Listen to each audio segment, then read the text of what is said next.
नमस्कार दोस्तों, आप सभी का लॉ सीखो के दैनिक समाचार विश्लेषण में। तो आपके लिए एक नया अनाउंसमेंट है यहाँ पर कि अब से हमारा जो लॉ सीखो का जुडिशरी चैनल है उस पर भी हमारा हिंदी टीएनए और इंग्लिश टीएनए दोनों आया करेगा।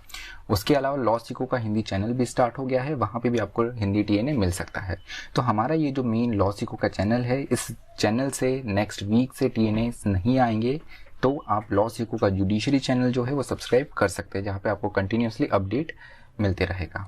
तो चलिए आज के आर्टिकल्स के बारे में बात करते हैं। आज का जो हमारा पहला आर्टिकल है ये इंडिया के बारे में है, खासकर जो विनिर्माण क्षेत्र है वहाँ पर भारत कैसे चाइना से आगे बढ़ सकता है उसके बारे में ये आर्टिकल बात करता है। लास्ट में हमारा न्यूज़ इन फ्लैश होता है जिनमें हम उन इम्पॉर्टेंट न्यूज़ के बारे में डिस्कशन करते हैं जो कि हमारी एग्जाम के लिए इम्पॉर्टेंट है। तो चलिए मैं आगे बढ़ूँ उससे पहले लॉ सीखो के प्रोजेक्ट मैवरिक के बारे में बात करना चाहूँगा। तो ये कोर्स जो है क्लेट की प्रिपरेशन के लिए है। एक नॉमिनल फ़ी 100 रुपये की फ़ी पर ये कोर्स अवेलेबल है। तो अगर आप क्लेट की प्रिपरेशन कर रहे हैं तो आपके लिए ये कोर्स बहुत ज़्यादा हेल्पफुल हो सकता है।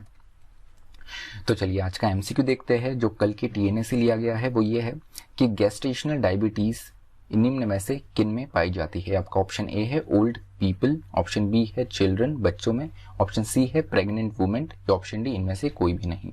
जो भी आपका उत्तर हो कमेंट बॉक्स में जरूर लिखिएगा।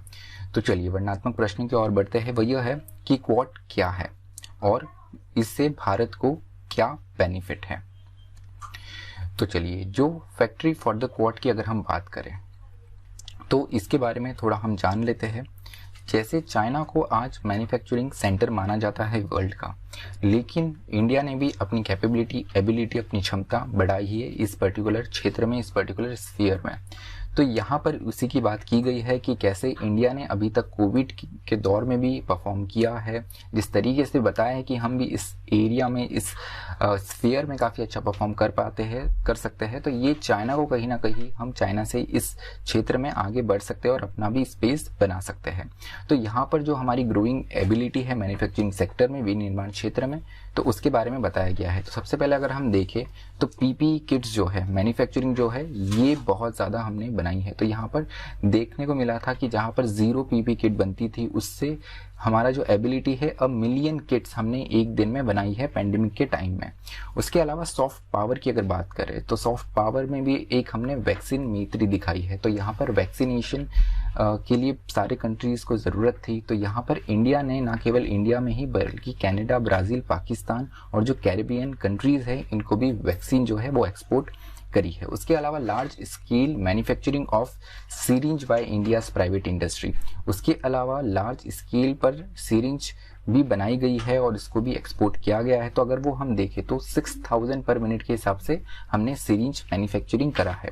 उसके अलावा success in precision high ending manufacturing, तो यहाँ पर प्रोडक्ट लिंक्ड स्कीम जो है उसको इंट्रोड्यूस किया है एमएनसीज के लिए। मतलब ये है कि अगर कोई एमएनसी इंडिया में ज़्यादा प्रोडक्शन करती है तो उसका उन कंपनीज को इंसेंटिव मिलेगा। तो यहाँ पर इंपॉर्टेंट ये है कि इनकी मैन्युफैक्चरिंग यूनिट और इनका जो प्रोडक्शन है वो इंडिया में अगर ज़्यादा होगा तो यहाँ पर इंडियन गवर्नमेंट इनको कहीं ना कहीं किसी ना किसी रूप में इंसेंटिव देगी। उसके अलावा 4th generation fighter jet programme जो है वो भी हमको देखने को मिले हैं। तो तेजस इसका बहुत अच्छा एक एग्जाम्पल है कि कैसे हम इंडिजीनियस जो है वो भी हमारी टेक्नोलॉजी को बूस्ट करते हुए फाइटर जेट प्रोग्राम भी हमने स्टार्ट किया है। उसके अलावा इकोनॉमिक रिफॉर्म जिसको हम आर्थिक सुधार कहते हैं वो भी हमने काफ़ी ज़्यादा बढ़ाया है, अच्छा किया है। तो यहाँ पर जो टैक्स रेट है उनको कम किया है, एफडीआई के जो नॉर्म्स है, जो प्राइवेटाइजेशन है उसको भी हमने काफ़ी ज़्यादा रिलैक्स यहाँ पर किया है।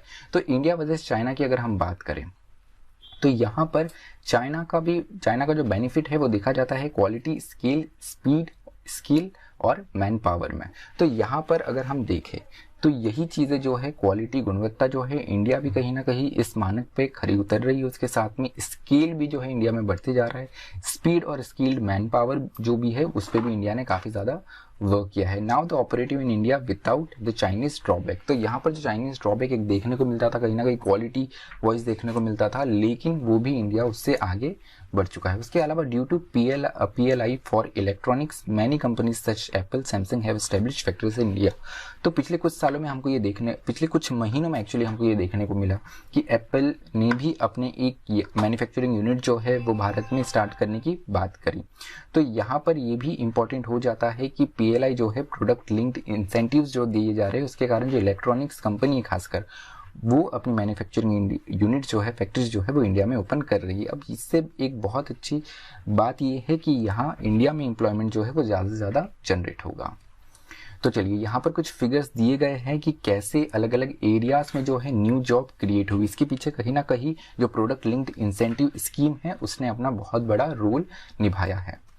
तो चलिए न्यूज़ एंड फ्लैश की ओर बढ़ते हैं। तो जो हमारा पहला न्यूज़ है वो ये पहला और एक ही जो आज का हमारा न्यूज़ है वो ये है कि national institute of oceanography NIO जो है, इनके 30 मेंबर की जो टीम है साइंटिस्ट और रिसर्चर की, ये एक जहाज के माध्यम से इंडियन ओशियन में गए हैं। तो ये जिस जहाज से गए हैं इसका नाम है सिंधु साधना। तो ये 3 महीने इंडियन ओशन में, हिंद महासागर में गुजारेंगे, जो कि विशाखापट्टनम से निकला है थर्सडे के दिन। तो इसका सिग्निफिकेंस ये, इसका महत्व ये है कि ये अपने आप में पहला ऐसा रिसर्च प्रोजेक्ट है इंडिया के द्वारा। तो यहाँ पर इसका पर्पस क्या होगा? पहला, collect sample from various stretches of the ocean at an average depth of about 5 kilometre. तो जो डिफरेंट स्ट्रेचेस है वहाँ से ये सैंपल कलेक्ट करेगा। उसके अलावा reveal the internal working of body of the ocean at a cellular level. तो कैसी इंटरनल वर्किंग बॉडी होती है ओशन की, उसके बारे में भी ये जानकारी इकट्ठा करेगा।